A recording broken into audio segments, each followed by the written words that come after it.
do my KVY cam.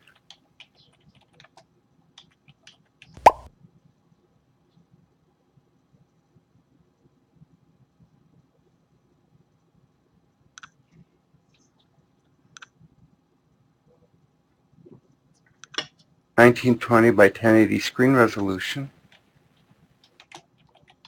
Yeah, I did. There was just some glitch there. Loading KVY again.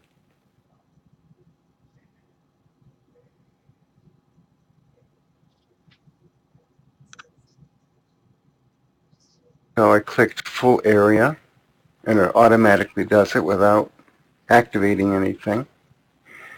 But that's not filling your screen, and I want to pick a format that's going to fill that screen. Hey, Tom. Let's take a look and see.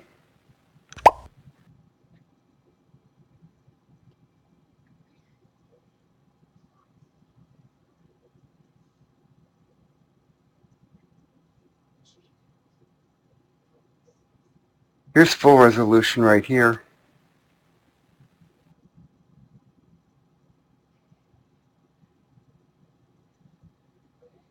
Let's see what we can do with that. I wish it were better. There's a lot of black empty space on your real estate there. I'm on 1920 by 1080. I can't pick smaller resolutions for the sake of filling the screen. The 1280 by 720.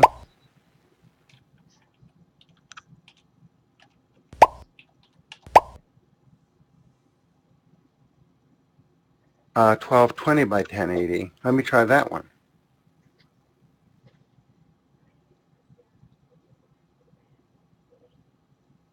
Oh, 20 by 1080. I don't see that. This is I'm doing the flash menu in Night Skies Network right now. Were you talking about the resolution over in KVY Cam, Jack? 1440 by 1080 is a 4:3 format.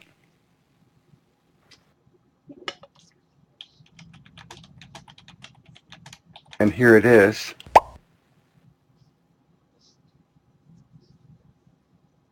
Well, does the image look all stretched out and miserable? It's quite distorted on my monitor right now.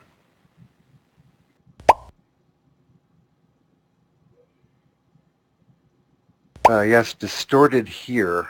Well, let me do one thing, Tom, and that's dial you in on my PC.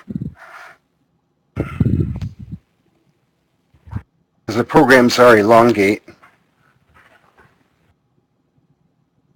Let's see what I can do here.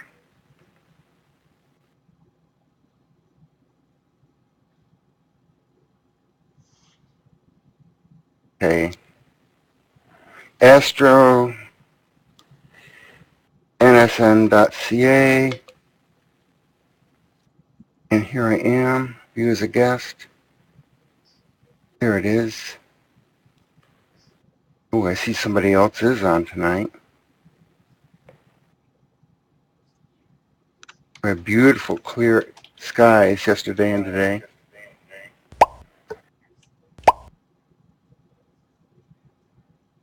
No, it looks okay. Yeah, Tom, that's the normal resolution. I mean, there's no distortion in length and width. That's how the image actually looks on my laptop. Okay, so now that we have that solved. Yeah, the text is not clear. Don't know what I can do about that. I've got high picture quality, and I have resolution at 1440 by 1080. I have only a 2K monitor on my laptop, so that's part of the problem, I think.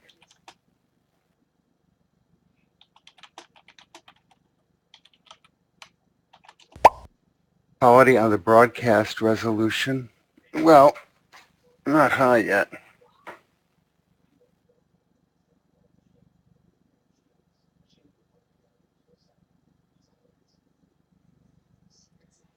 Let's see.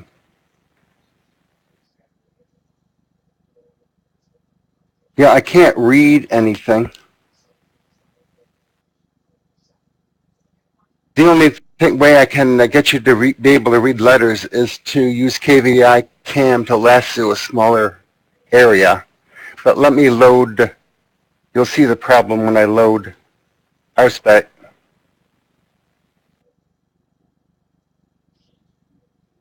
So this is the RSpec program, and magnified to the max on my screen, that's how it looks. Access violation, I don't know what that means. Okay, so let's go back to MallinCam, control, MallinCam Sky. And then what I want to do while I'm over here is show you the star. This is Alioth in Ursa Major, and it's pretty faint right now. See if I can brighten it up with the histogram controls. Brightening. Can't do it that way. Do it this. That helps. I've lowered the gamma down to 0.6. And then let me call up a marking pen, Epic pen.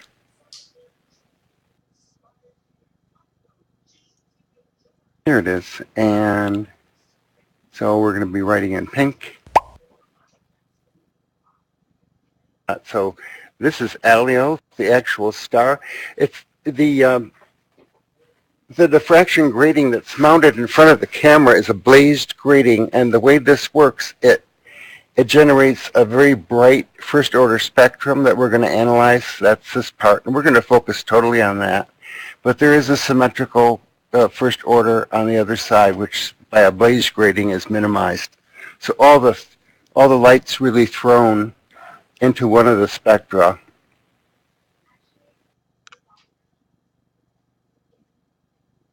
So if I grab my cursor and magnify this some, you might begin to make out that there are faint bands in here. We're going to bring them out better by getting a video capture. But right in here, there's alpha right there, and beta, gamma, delta, and epsilon. These are all absorption lines, the Balmer absorption lines for a Class A star like Alioth. So I'm going to return the gamma back to 1.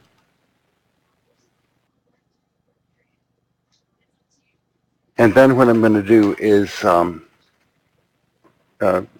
reduce the magnification a bit, like that. And then I'm going to grab a piece of this with my region of interest tool in the MallinCam Sky program.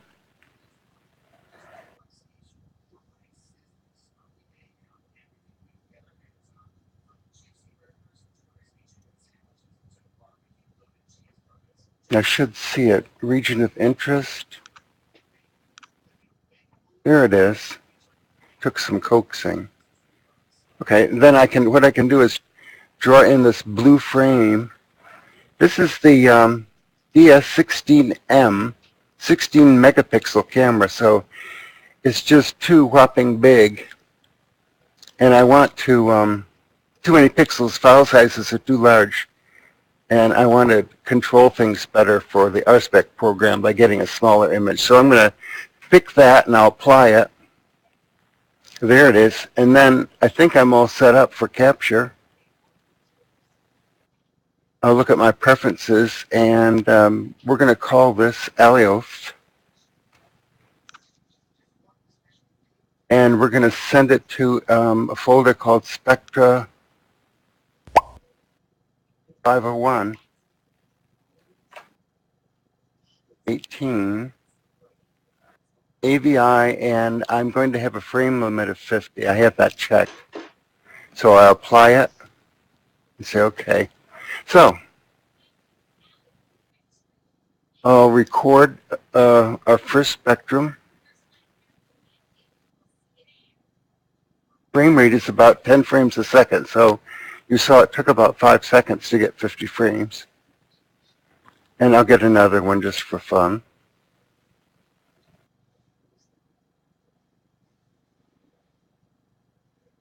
And there, it's all done. So let's now in RSpec, I want to import that. So I check down here video, and then it is checked, and then I open a file. Click on File, Open.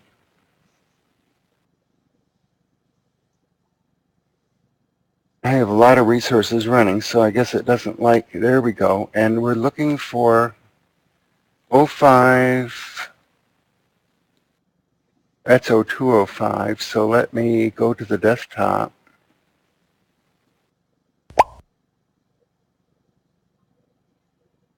Vector 0501, here we go. Open this folder. And there we have 2 AVI recordings of Elliot. I'll bring one up.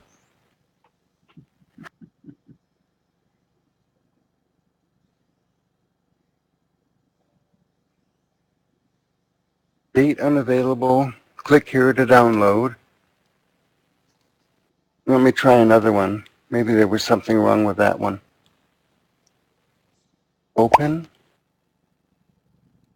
Here's AVI2. It's 67 megabytes.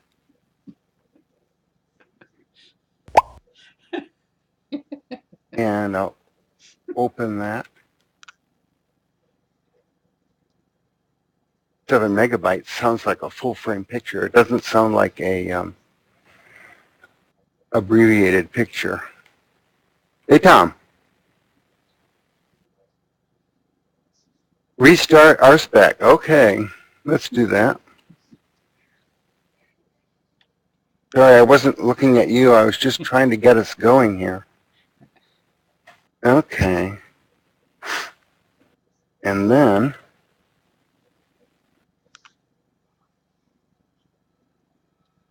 oh 0501 LEF 002. That's our guy. So there's all the video frames. And this part here is the spectrum we're trying to analyze. And it's all bouncing around and jagged right now, but we're going to fix that. And this spike over here is the intensity profile of the star. So that star is called a 0th order image. It's called that because it went through the diffraction grating without being deflected one way or the other. It went straight through, and it was focused by the telescope and made a point object of a star right in the camera. But diffraction spreads all of the light of that star out into this broad smear. And the bottom axis right now is called pixels, and we have to convert that as one of our first steps to angstroms, wavelengths of light. Okay. So what we do now, I'm going to check and make sure that I've clicked a few methods to take care of the dancing around. What have I done? Oh, God. Oh, no. Just when things are going well. Oh, there we go. Okay, so first let's, I can click a rotate button and get the appearance of it horizontal. So there's a rotate tab here. And I can rotate the orientation of the star and its spectrum. I have to go completely around to get a horizontal. That's good. And we're going to be analyzing only the light between the two horizontal lines on the far left. Uh-oh. Tom, here I am. What do you want to say? It's working right now.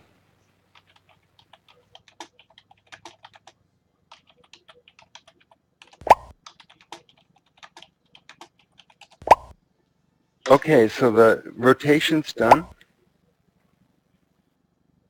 He wanted you to restart, and you did it. Yeah, I did. Looks good. Okay. Low res, I can't see the orange lines. Okay, well, that's too bad. They're very visible to me. I don't know how to fix that, really, except to have a window in KVYCam that looks at different regions on the screen at higher resolution. Let's focus on the spectrum right now. So I'm making an adjustment right now to bin the columns of pixels. We have a lot of columns covering the spectrum, about 1,000, and I don't need all that. So if I'm binning right now by 4. I hit the wrong thing again. Let me get rid of this. There we go. So 4 is okay, and then I can also average the video frames. You see the scrolling that's going on down in the bottom. It's down here. You can see the 50 video frames are scrolling along down here, and I have control, and I can look at them individually, or I can look at them in bulk. So if I average, say, there's 50, let's get a rolling average of 30. I'll click 30, and you'll see it smooths down quite a bit. This is very nice. So we do have some nice Balmer lines of hydrogen absorption to look at tonight on Alio. Now, I can also reduce the background. So all of this material here is unwanted signal, and I can reduce that by clicking on background subtraction. And there, I clicked on it, and now it's going down, down, down, down. So we really have a low baseline now, which is great. So now we're homing in on the spectrum here. Much smoother. And I can already now see these marks in the spectrum, which are the absorption lines or absorption bands for hydrogen. And I'm marking them right now. So alpha, hydrogen alpha, beta, gamma, and delta, and epsilon is in here. So now I need to get this to calibrated. We're going to calibrate the spectrum. So the way to do that is to use this calibration menu. Let's see. Okay, so here's the calibration menu, and there are 4 boxes here. All you do, I'm going to click on my first number 1 pixel in the profile. That's going to be 0 angstroms. My headphones fell off. There I am. So I'll click on this pixel here, and there it is.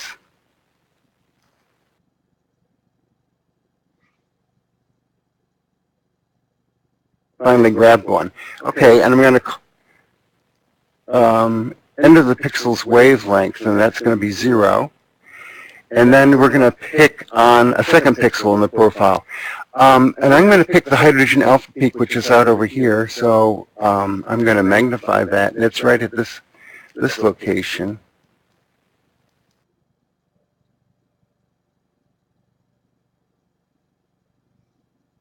Okay. Oh, I got to put the cursor there in the yellow box. Okay, and then we're going to grab right there. So it happened to be pixel 966 on this plot. And the wavelength of hydrogen alpha is 656.3 angstroms.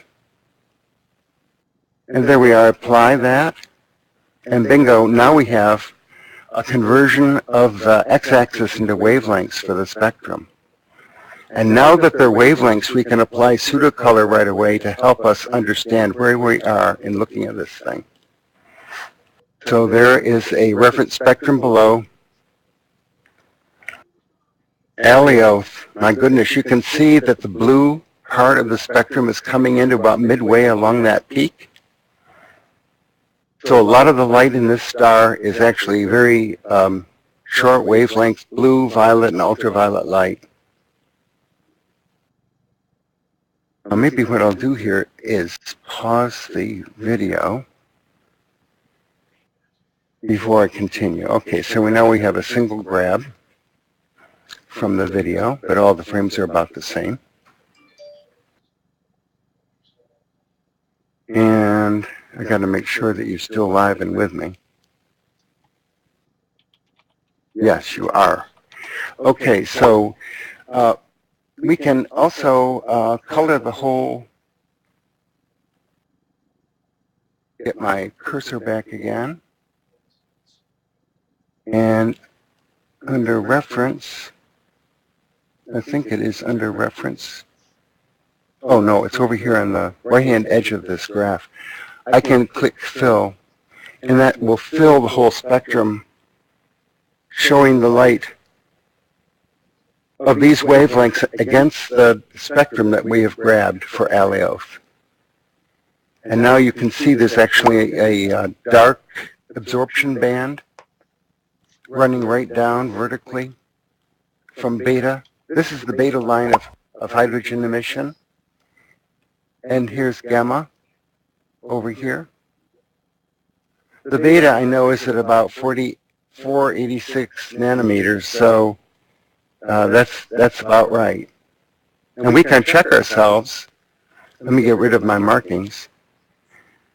And I've forgotten to say, joining with us tonight is Tom Field. And Tom has put together this tremendous piece of software, RSpec, for spectral analysis using a Blaze diffraction grating. And he teams up with a company in England that actually manufactures the grating, and there's some good spectroscopy expertise there also. Anyway, he's very active in promoting spectroscopy and talking to anybody who wants to about his RSpec program. And you can go to rspec.com on the internet and look up his project. It's very nice. Very active also with schools and education in doing this, which is great. Okay, so we've got what's called a calibrated spectrum. We've done one thing which is very nice, and that's seeing that. Now, a couple of other things I wanted to do before I make mistakes and lose everything. One thing we can do, and I forgot to tell you, before I move on to another star, if I get that far, I'm going to note up here the dispersion that I'm getting in the spectrum. It says 7.7 angstroms, and that's right where I wanted to be. I'm going to write that down. Just a minute.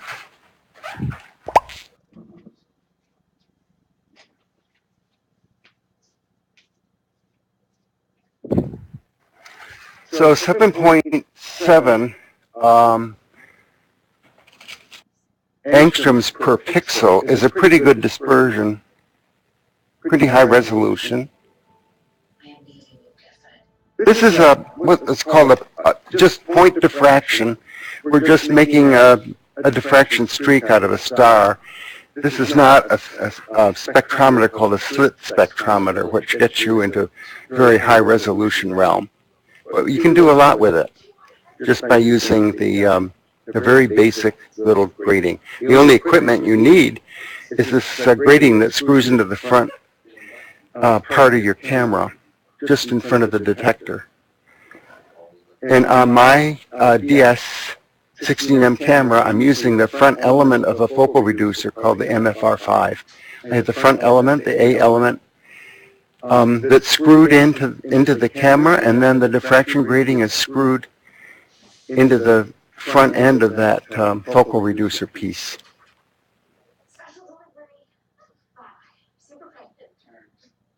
Hey, great, Jack. Thanks a lot for doing that.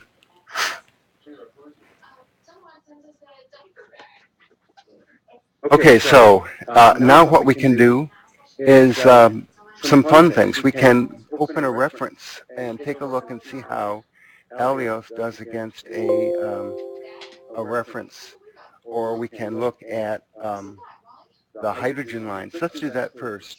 Up at the top of the screen, there's an area here with the parallel bars, and this is a listing of elements, so you can't read them, and I'll click on hydrogen, and it automatically places the hydrogen lines on my spectrum.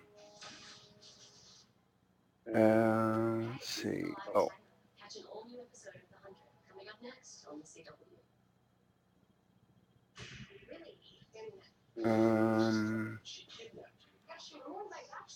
Closing the window gets rid of the lines, and I wanted to see them. And I can't grab and move this window.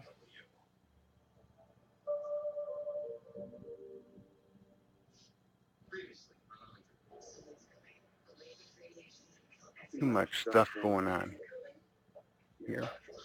Well, anyway, there it goes. Yeah, so there you can see hydrogen alpha. This is the most abundant of the activities for hydrogen, is the emission of hydrogen light by a fluorescence mechanism. Actually the opposite of what Alioth is doing right here, which is to absorb photons at this wavelength. Here's beta, and we use filters that capture the beta line of hydrogen, and these are called Balmer lines, this whole family of emission lines. They're actually absorption lines, and this is an absorption spectra. Okay. And then another thing we can do is we can call up a reference library of stars. Now let's see if I remember how to do this. Here's a reference library, and I can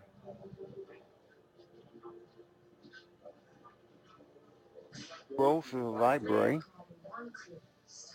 Now, what's appeared on the screen in blue is a very bright, energetic star called a B-class star. These are very blue stars. And this is a library that Tom has included that, it has about 30 or 40 different classifications of stars. They're classified according to their color temperature. So basically the stars have the color of a black body radiator, and they range in color from red hot to white hot and blue hot. Hey Bernie, good to see you. Hey Ski. Uh-oh, Doug is consumed this evening and I'm lost. Well, I'm sorry about that, everybody. If I do this a couple times, maybe it'll get to be more familiar.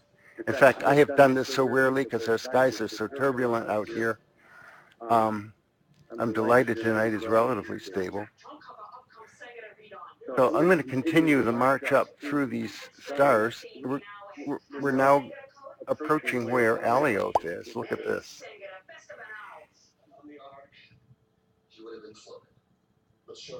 Sure exactly where Alioth would be, but we can make a test later after we do a temperature corrected spectrum. But these are all reference spectra of stars. This would be quite a blue or white looking star like Alioth, and then here's the a star that would be like our sun, yellow in color, and then we can move all the way down until we come to stars that are red. They have a very different spectrum. Hardly any blue wavelengths in these red stars. And we're going to look at one tonight, La Superba.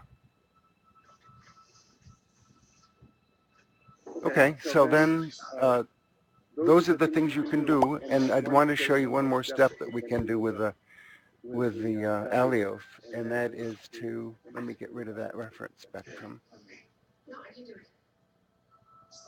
There it is. Okay, now one thing I can do is to open a reference curve for the sensitivity of my camera. And on an earlier occasion, I made it such a curve. And it's called smoothed. The thing is to find out where I had put it. RSpec.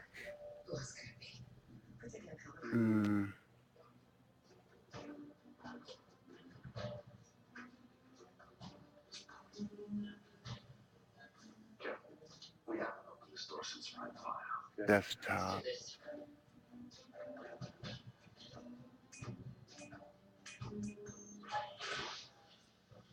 Documents. Don't know my programs well enough. Don't see RSpec listed here. Where, Tom, do I find RSpec? It should be this PC and documents, RSpec. And then instrument response, well, that's an old version of one. I have a smooth instrument response. Maybe under capture. Nope. Maybe under user data. Ah.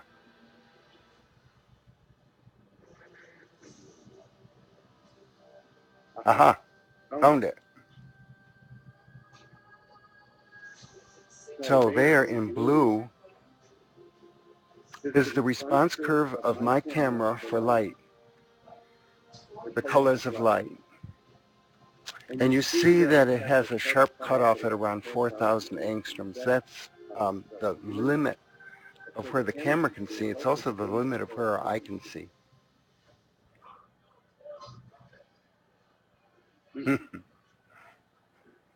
Tom, what is that? Donuts?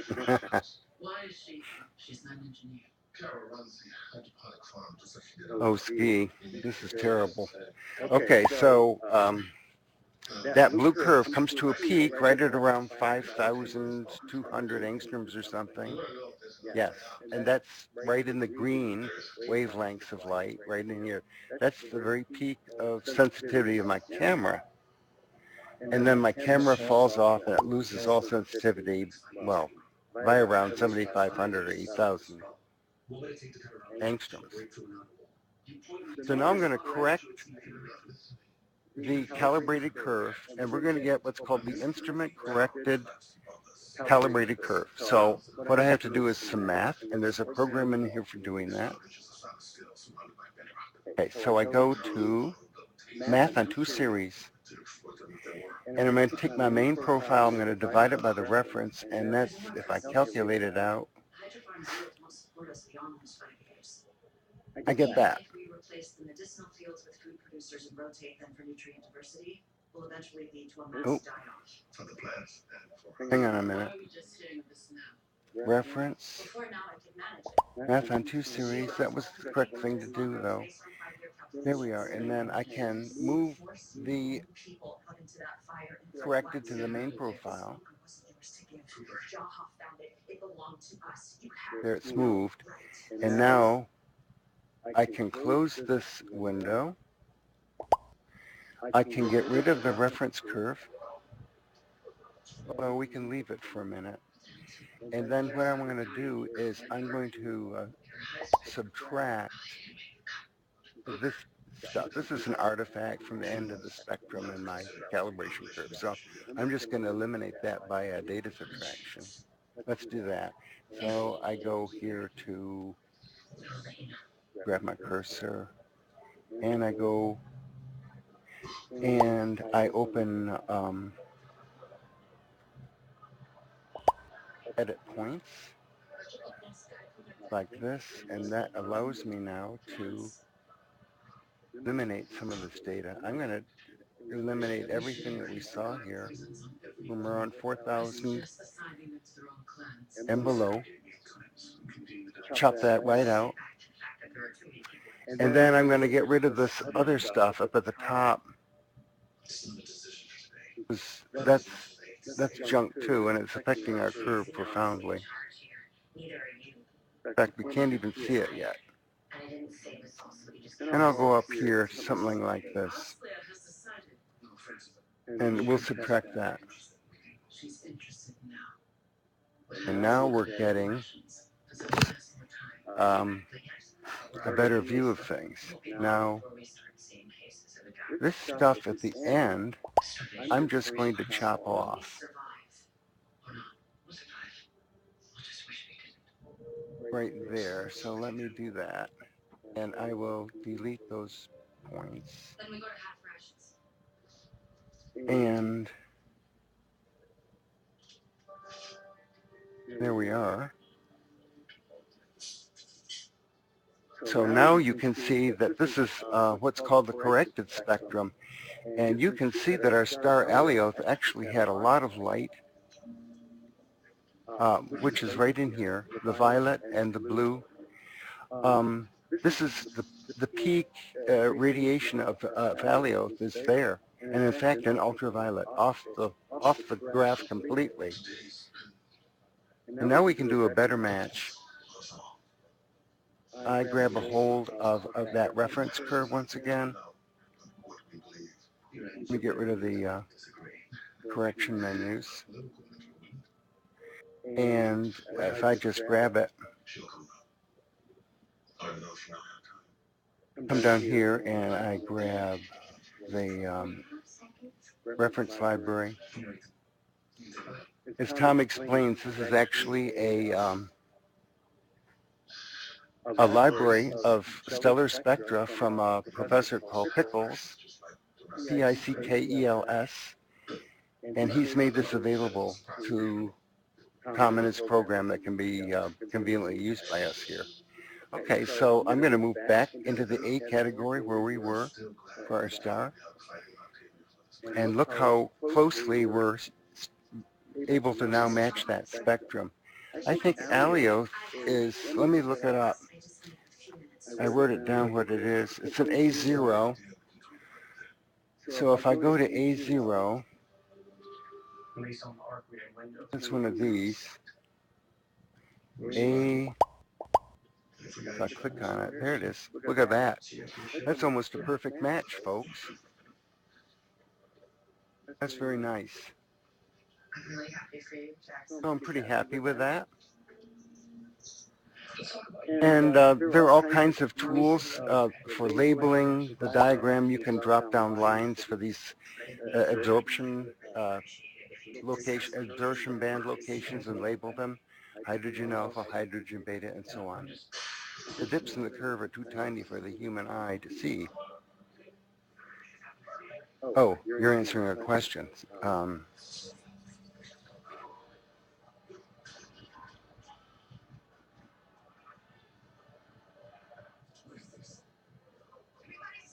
Yeah, so Ski, these are all the colors that our eye does see. Our eye can see from 4,000 to about 7,500. Let me make a mark on here, what our eye is actually looking at. We can see this light. But you know, our peak vision is right here at 5,500. This is the peak of human vision, yellow-green. And we don't see blue very well at all. In fact, our sensitivity to our eye is only 1/40th as sensitive in the blue as it is to green. So we don't hardly see the blue at all, although this star is very rich in blue and ultraviolet radiation. So we look at all this light combined. The blue is diminished by our sensitivity. We have a peak vision acuity at 550 in the green. And so we see something that's more or less white when we look up at the sky and look at that star. If you were to look at it, though, you'd say it was bluish white if you start looking.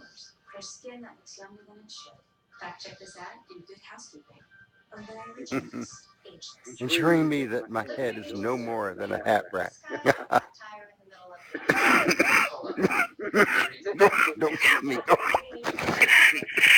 Excuse me. I'm in the midst of a terrible cold here. Say I was doing this partly as a diversion to keep from feeling sick.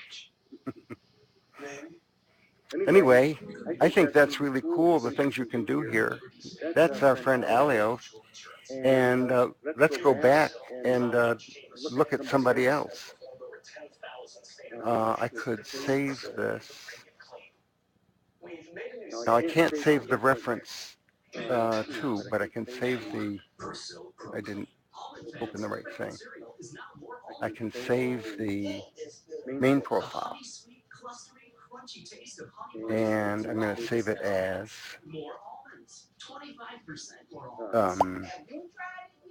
it's going into user data, and I'm just going to call it Alios at 05/01/18. There, now we have a record of our night together here.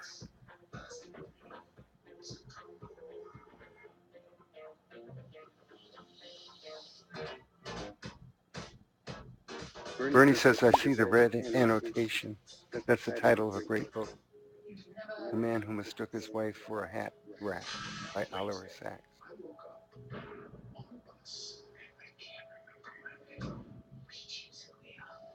He's the Doctor of Rain Man. Yeah, I will too, Bernie. And Tom, thanks for that explanation. And Ski. Okay, so shall we go and visit another kind of a star? Let's look at Arcturus, which is high overhead. Let's take a look at it. That's interesting for several reasons. So if I go back to MallinCam, and if I get rid of the region of interest thing, there's the spectrum and star for Alioth. And now what I'm going to do is open up yet another program, Sky Tools. And no, it won't. But it will stop the next culling of our people. No, I don't want to update. And let's go to the atlas of Sky Tools.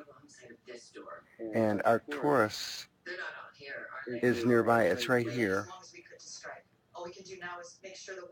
There, I put it right in the middle. And now I'm going to command the telescope to slew there, but I can't until I've linked the telescope up. Let me link the telescope. Connect the telescope.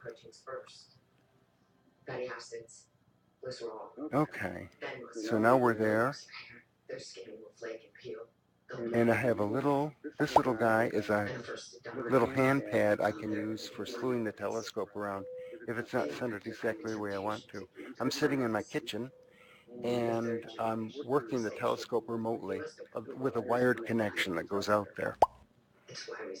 Okay. So now we can go and visit the Atlas page again. Right-clicking to the Atlas. There it is. And bring in Arcturus to the middle. And I'll magnify it. Okay, and home. There it is, centered in the bullseye, and we're going to know slew to it.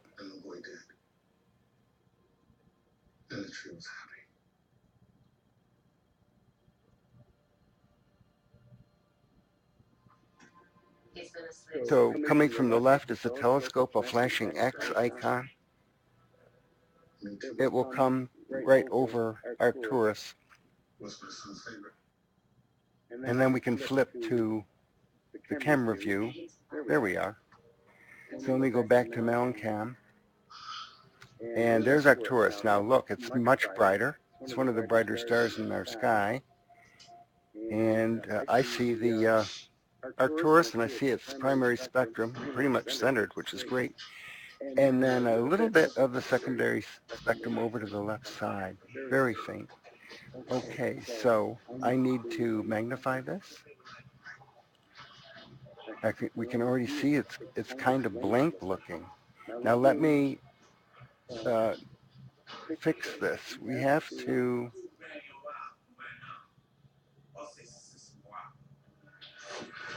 shorten the exposure time or the gain of the camera because it's too bright. You don't want to be saturated when you're grabbing these spectra. So that's something like that might be okay. And then let's go ahead and grab a spectrum real fast. So I do that by going down here, and we're going to apply hit a.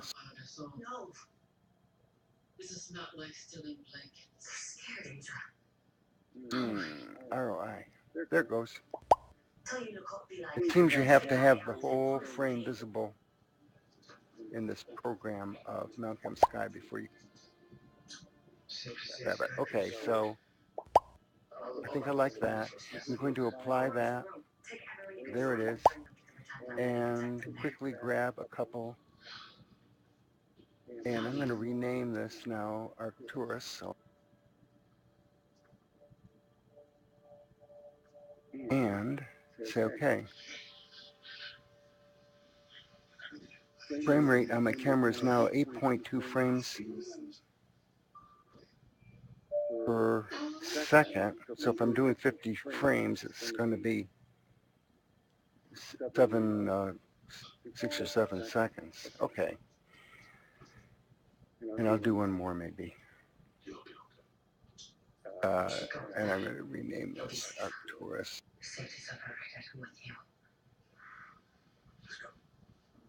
Okay. All right, so they're in our folder, and now we can go back over to RSpec and quick bring it up. So how quick is quick? With me, not very. Let's see. So open the files, and Arcturus is one of these, and open that, and then play that. I have it paused.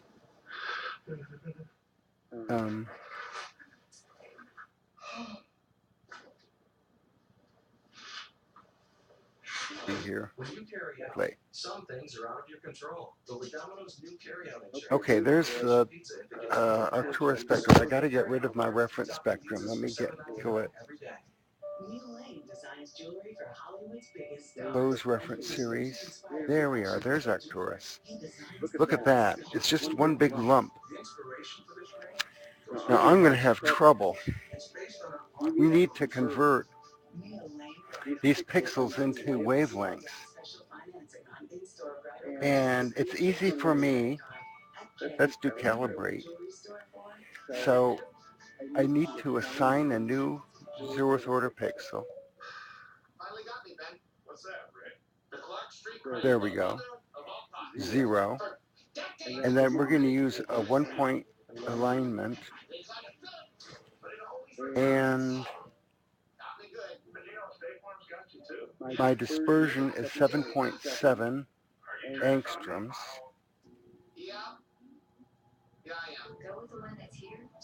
And then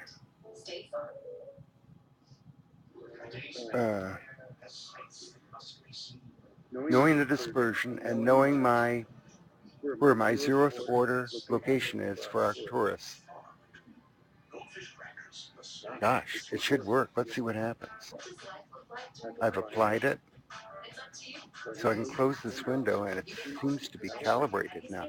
Look at how different Arcturus' spectrum is. Hey, Rusty, good to see you.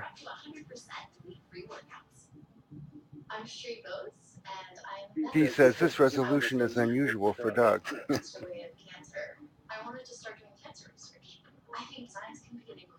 Well, it is.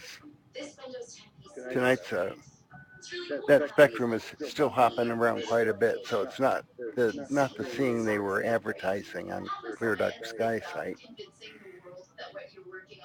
So anyway, let's take a look and see where we have these absorption features. I'm going to go through the same exercise we went through before, checking that I've got binning, I'm averaging, and I'm subtracting background, all three things, which is good. So then I can pause the video, so it's not running anymore. And now immediately I'm going to run and see where my Balmer lines are for hydrogen. And that's where they are. My gosh, it's hard to see that we would have any absorption bands at that location, but I'm sure they're there. If you had a really good spectroscope, you'd be able to see that. But we do have other marks here.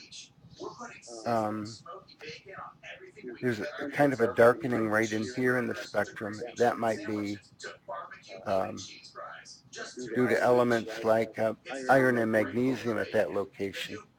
When the stars get cooler, then you begin to see some of the elements, and the prominent lines of the hydrogen absorption go away. And I didn't say that, but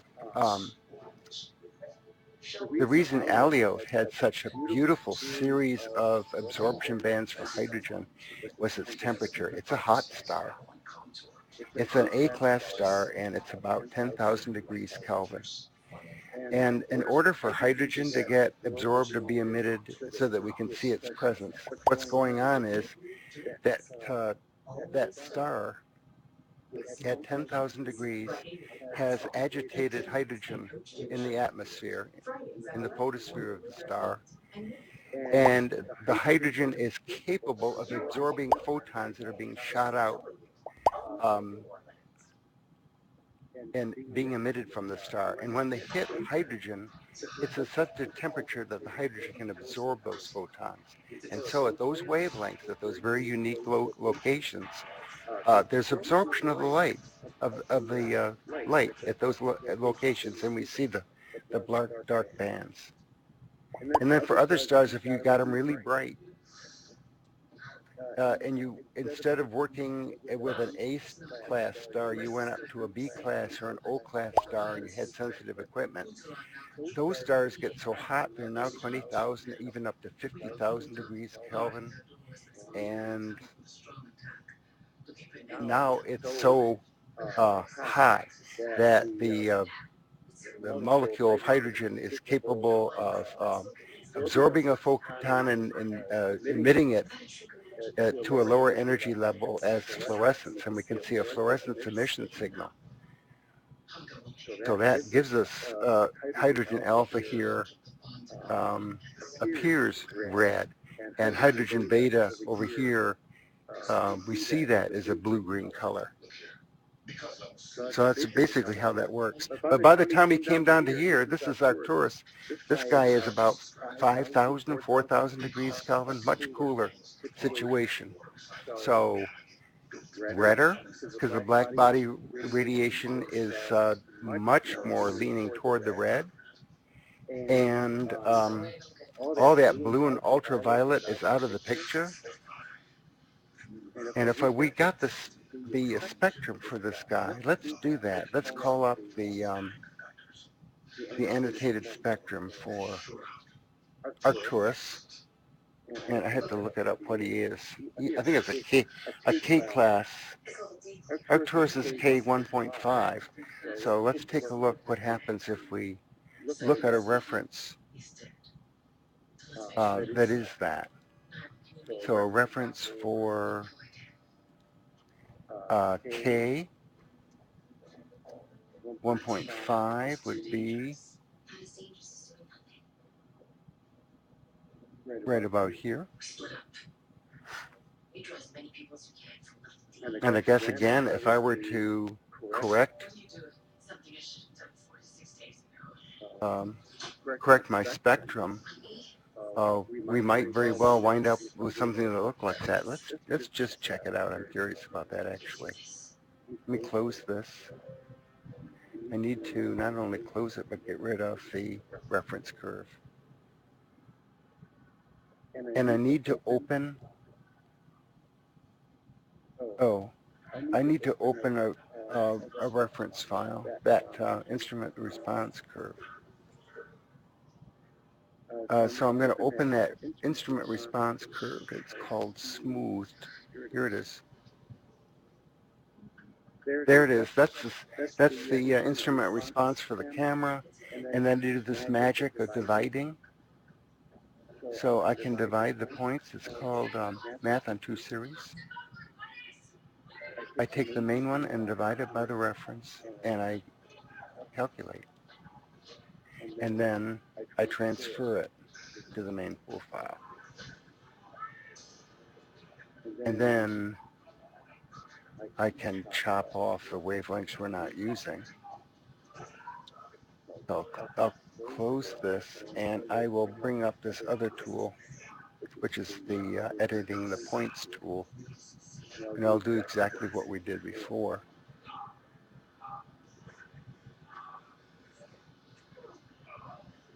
See here.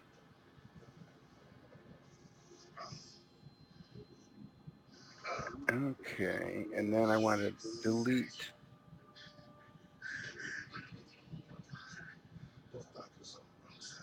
Can't get my grip on that. Ah, I saw it there. There it is. Okay. So let's take it to there. Okay. And then I'm going to just, that gray part, I'm going to subtract that out. Gone. And look, there's the corrected spectrum for this star now. And let's look and see how our Pickles library spectrum from a professional spectrum of a K-star would look. Let's see, to get that I need to go to the reference library. This is K1. Well, here the match is not as good. Although, you know, when I made my calibrated camera reference, I did it on an A-class star, and we've moved way over to K, and that might have something to do with it. So there are some features, though, like here. And the dips that are being seen show up in my spectrum to some extent. There's just a lot of wiggle, and the main thing about it is that the big hydrogen alpha peak at 656, which is right around here, just is not there. We would expect an absorption band. It should be there to some extent.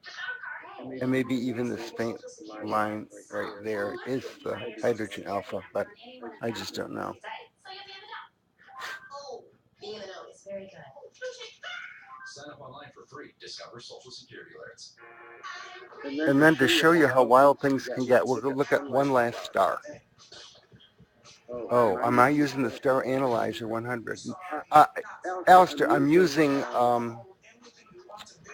yes, I am using the Star Analyzer 100. It's made by Hawksworthy, some name like, it's a British company. Hawksley, that's it, Patton Hawksley. He's the one that produces the grading.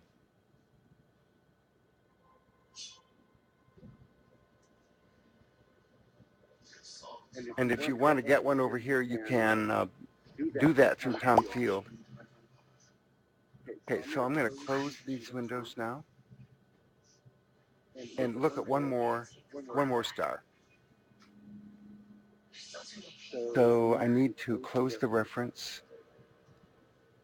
and then I guess I can just ignore this, and we'll flip over to Sky Tools, and I want to take us to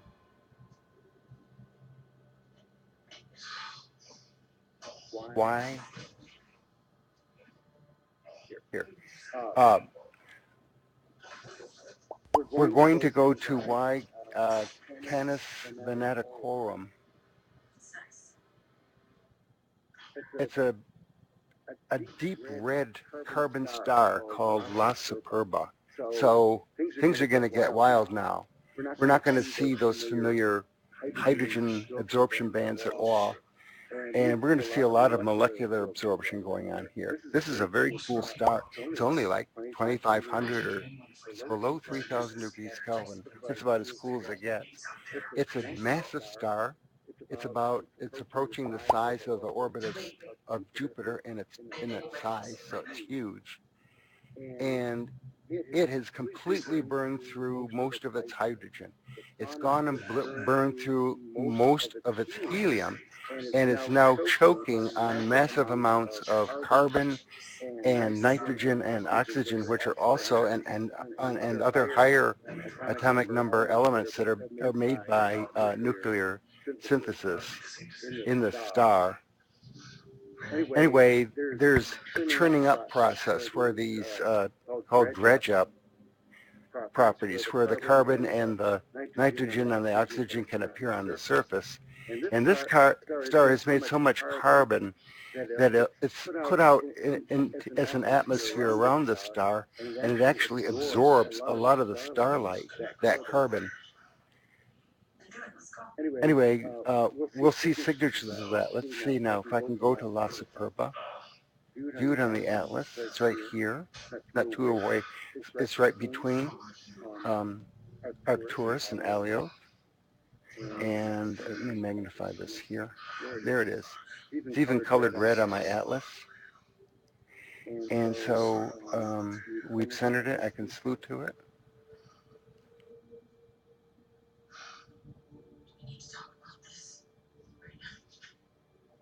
And Alistair looked at it. The reddest star I ever saw was U Cygni, was blood red, and a 56 millimeter colossal on a C11. Ooh, that would have been nice.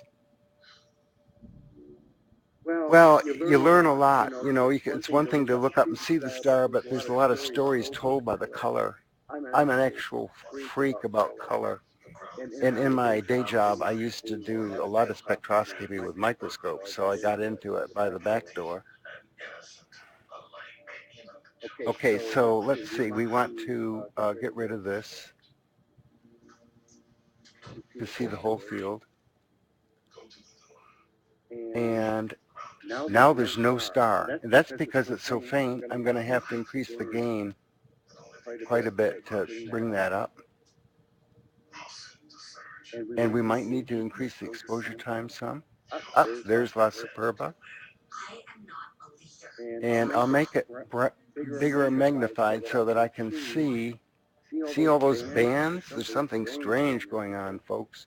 Okay, so what we're going to do, I don't want saturation in the image, so that's the only thing I'm fiddling with here. I'll reduce the gain a bit. Yeah, that's better. Now it's not saturated, and I think I'm ready to grab an image. So here we are. This is the region of interest mask in MallinCam Sky.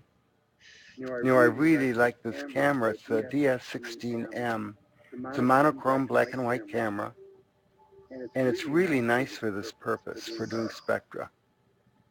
I've got a great dispersion with it. It's around 7.7 angstroms per pixel. Okay, that looks good. Now let me, and the pixels are small. The pixels on this camera are, there we go. Okay, so now there we are. And now I can grab a few of these. So record, and I'm going to La Superba.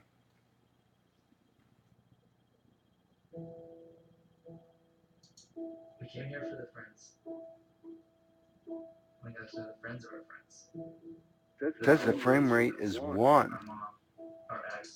Well, that'd be 50 seconds to get a video sequence of it.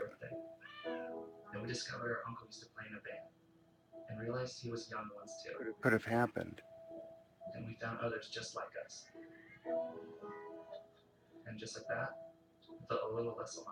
I think I only increased the exposure time to about 1 second. I see. What I should have done was increase the gain. It's always better to take, for this work, to take a short exposure, because you've got a lot of shaking in the atmosphere. It'll get all blurred out after a minute. Okay, so let's do it again. This time I'm going to put the gain way up, and I'll shorten the exposure time.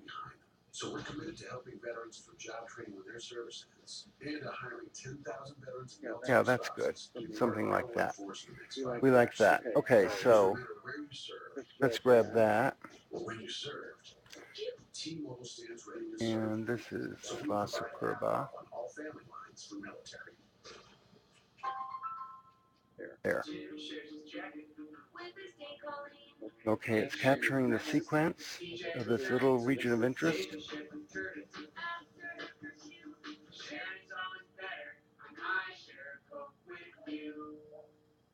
Well, the frame rate, I got it up to 2 frames per second. So you see when you get fainter stars what you're up against. Luckily, no one cleans and kills germs better than Clorox disinfecting wipes. There it is, done. Okay, so now we can go over to RSpec. And let's look at our La Superba and bring that up. Oh, here's the second one that I did of it. You know, before I do, I'm going to save my image here of Arcturus. Let me do that.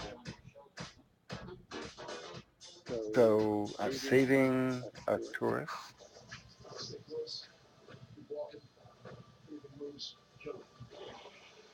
And off it goes into my user data. Good. All right, now we can open up.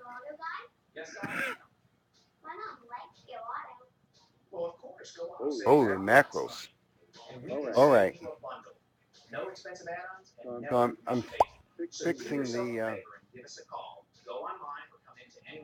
position of the bars on the spectrum.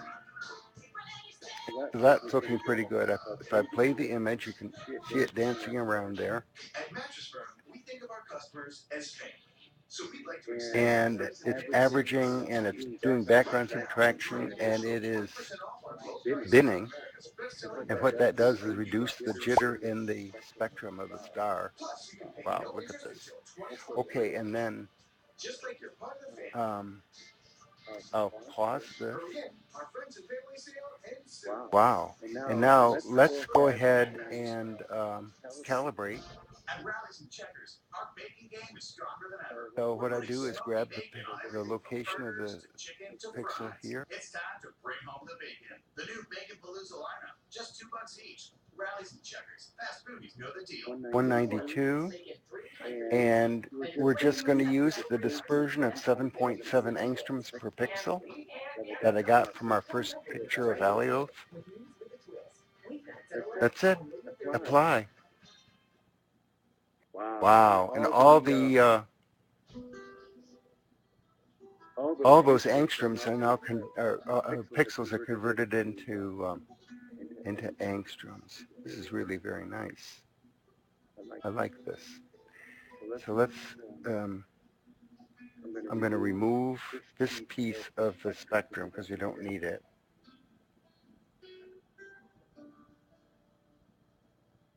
Okay, and that's a command here.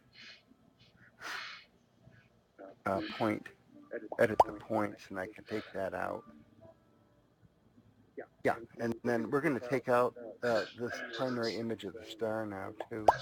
So we just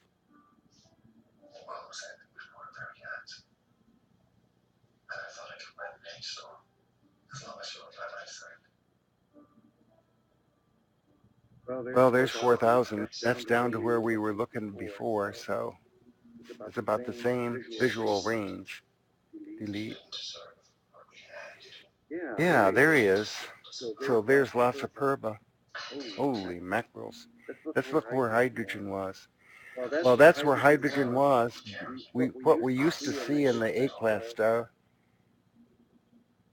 you can't even see the evidence for hydrogen now, but instead what you see are these fantastic dips, which are carbon. So down here, this one and this one and this one, these are absorption series for diatomic carbon that are going on. And then there are other metals that are responsible up here for these absorption bands, but I don't know what they correspond to. The overwhelming dominant feature of this is the carbon from these three peaks, and look how the carbon has damped down the light from green and blue and just gotten rid of it. So if you do that, what you're left with is something very red. I think that's pretty interesting. Let's do one more correction. I don't know how it's going to work, but I'm going to try it and get rid of this gas. There, my drawings. Bernie, it's La Superba, like superb, S-U-P-E-R-B with an A on the end. Yeah, if you wanted absorption bands, that's the place to go. I should have had a reference in front of me telling me what all these bands are that we're looking at. Be interesting to go through them. But to get red, that's what you do.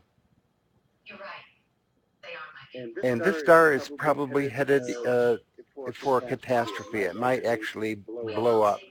It's a carbon star. It's near the end of its life. And it's burned all the easy burnable fuel. And pretty soon it will collapse. Whether we get a white dwarf out of the event or if we get a supernova explosion, pulsar, black hole, I'm not sure. It would depend on the mass of the star. Now, if I did that, I don't think it's going to work very well, but let's try it anyway. Grab my cursor and then open up a reference series. Let's do this while we're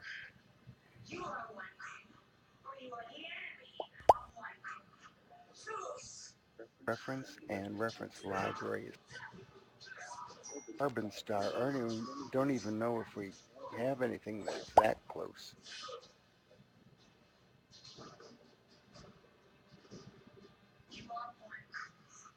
So these are all reference stars. These are already these are R stars, R K stars, RG stars. Well, they're very red. That's the reddest star in the library, a WK32.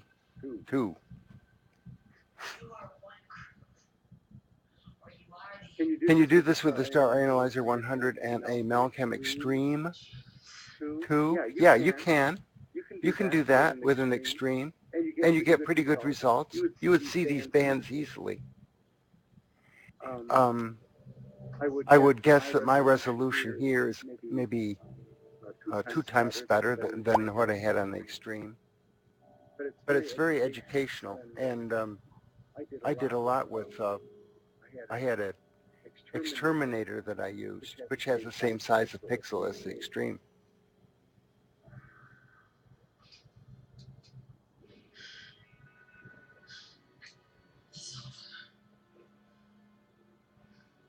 I better scroll and see what people have been saying. Bernie, how do you spell? And then very red.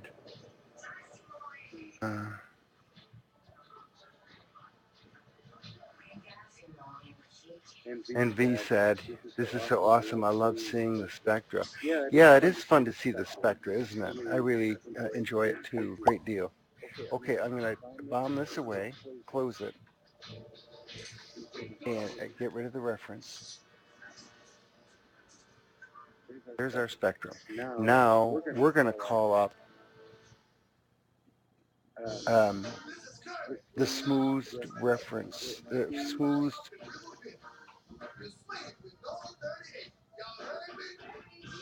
instrument response curve.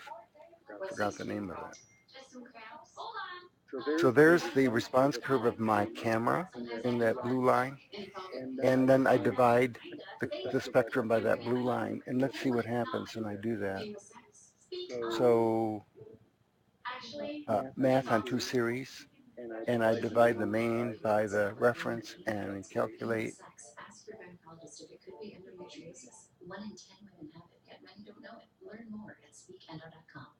Nothing's happening. Oh, yes it did. Yes it did. That's the result. But just a flat line right now. I have to move it to the main profile. Then I have to get, well, I'll leave my own curve there, but we need to do some serious chopping. That spike over there on the left side is from the edge of my one of the curves, which causes that artifact. So we're going to end everything right here at 7750, and I'll delete that stuff. So that's done here. Edit points and delete it. Yeah. Wow. So this is what it's saying the spectrum of the curve looks like if you corrected for this silicon-based camera that I'm using, right? The light is all in the red. Look at that. So red is at around 6,000 and above. 6,000 is red. All that is red. Orange is right in here, narrow window. Yellow, right in here. This is green. Green goes all the way down to about 5,000. Then there's blue-green in here, and blue and violet.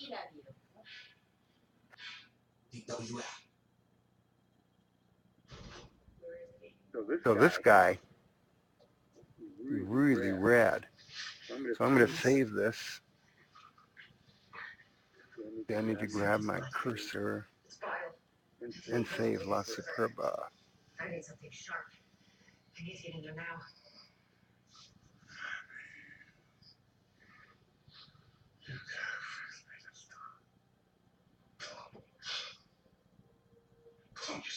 Yeah, maybe we can get Tom Field to put some other reference curves in the library if Pickles doesn't have them. But these carbon stars would be an interesting one. You have my word. I'll take care of the boy. Ah, it's in the Canis Venetici. Yes, it is.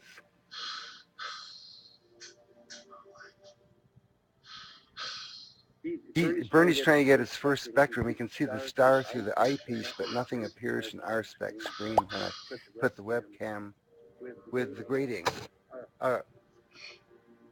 Well, so with the grating, you see the image of the star. Is that right, Bernie? And as you could see,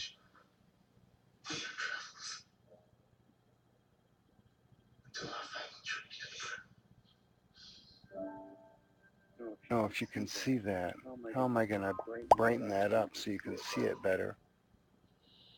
I could go back here to the MallinCam.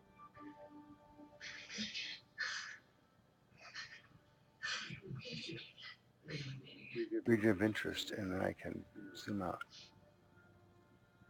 Bernie, take a look. This is typical. So The primary image of the star usually is a little bit brighter than the spectrum. So it may be that you don't have enough light gathered to put that on the camera. You could try going to high gain. Come. Let's clean you up. Eventually it gets to such a high gain that you would see maybe other stars appearing in the image.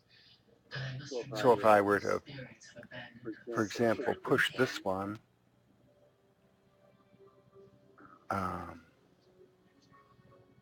My mother is correct. Our fate dictates that only this a live? true commander can unite the clans. My gosh, it is live. Loss. That's what you call a stable atmosphere. Then you are the conclave. You delivered us from That's La great power. Superba. Today you delivered us from starvation. I now believe that you will deliver us back to the ground. It looks like I need to refocus the You'll need to clean up. camera out there. Let them see her like this. Okay, just one more thing I was going to go to. Cameras come to focus nowhere near eyepieces in my experience. Yeah, Bernie's using this to try and visualize the spectrum. Yes. Um,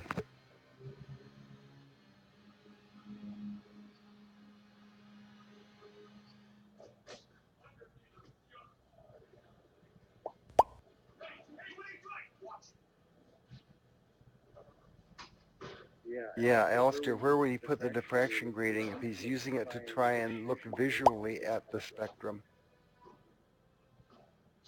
I tried to stop it. I tried. Shh. It's okay. I know. You're a healer, not a fighter. That's why I love you. You should be able to mount the prism right at the focal plane where the star is imaged for your eye, and then if you backed off a ways, you'd put the spectrum of the object on your eye, on your retina.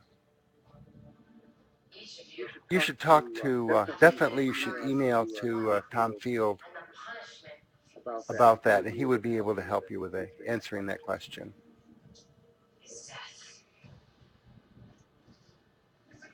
Okay, I was just before I give up the ghost here, I'm fading quickly. I'm gonna try and put us on one more star, another A-class star. Let's go to Merak. That's overhead right now too, so that's a good one. Here it is. So leaving La Superba, and we'll go over to Merak. I think Merak's right here, Delta.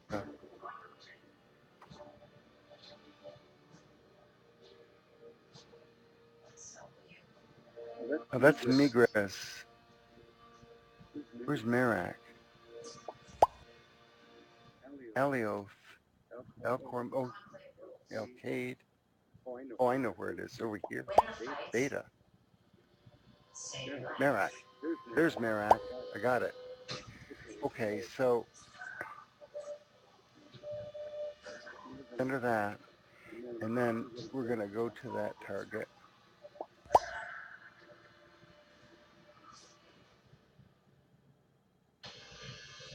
Gosh, the telescope's still working. I have a wonky power cord, and I was afraid it was going to come undone, and then we would be completely trashed for the evening. Now, Merak's another A-class star. A lot of the bright stars in the sky are A-class, and they are not a very abundant star at all. They are only, what was I reading? Something like 0.2% of the stars are A-class stars. Or no, 6/10 of a percent. Wow. It's like one star in every 200 is an A-class star. And then the B's and the O's are so hot and so rare. They're very, very few, relatively speaking. Okay, so we're there. Let's take a look. Ooh, so there's Merak, and we're going to reduce the gain now. Oh, isn't that pretty? Tell me these A-class stars aren't beautiful.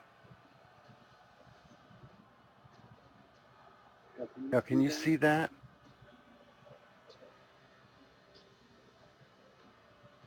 Let me grab one more nice image of that. He's doing so well. I'm going to go and do that again. So I go down here to the RI tool. I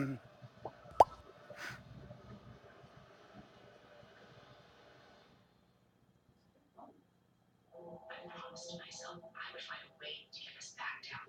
This is it. Merak. Ready? Okay, and then apply.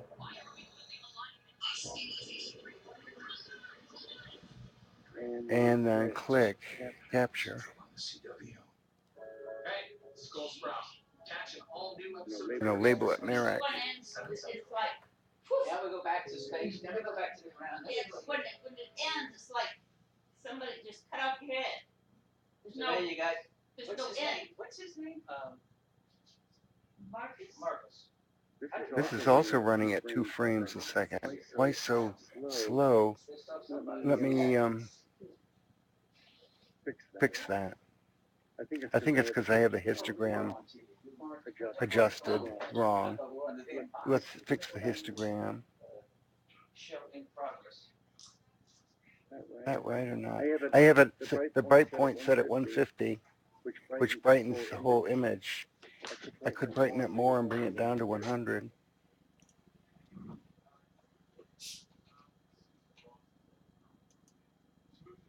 And then I could go up here and look at my gain.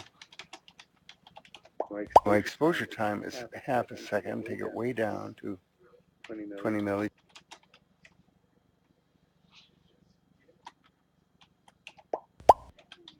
There we are. That's going to be better. Okay, so let's see what we can do with that. I'll record that one. We are now running at 7 frames a second. The email was Got it. phone I number. got it. Oh, got to rename it Merak.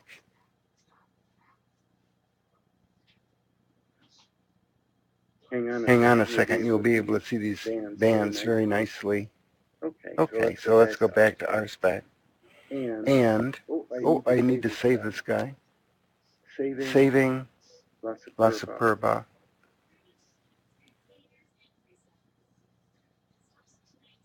Main profile. Oh, I did. I already saved it. Okay. Don't need to do it again. Okay, so now we're going to open up this spectrum. This is a tool we don't need, and I need to open Merak.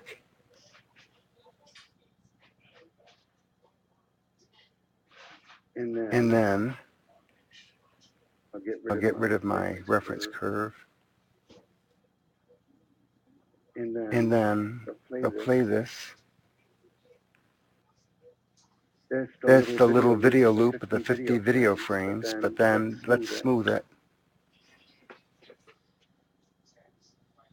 It is smooth now, and pause it.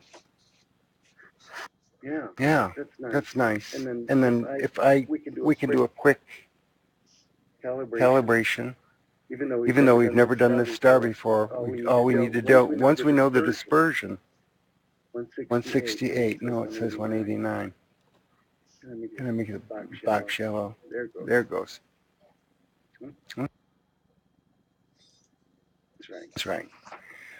Okay, 0 and then 7.7 and apply. That's it. Look at that. And the absorption bands are right on the mark. And here are the hydrogen lines, the Balmer lines. And we can count them, how many we can see: alpha, beta, gamma, delta, epsilon, and zeta. That's doing really well, folks. So we're happy with that.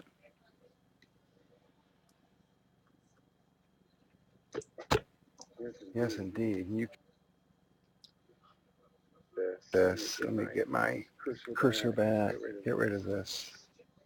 And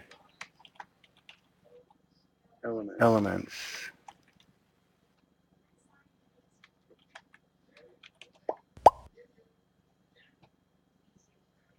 That curve. Can't open the elements curve right now. I don't.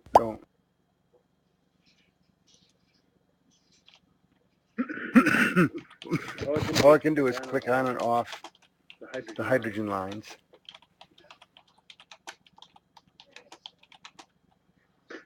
One of the first elements that starts to appear is calcium, and it's located, would begin to become a dip right at this location. Calcium 1, neutral calcium ion, metal. But I can't really say I see anything there.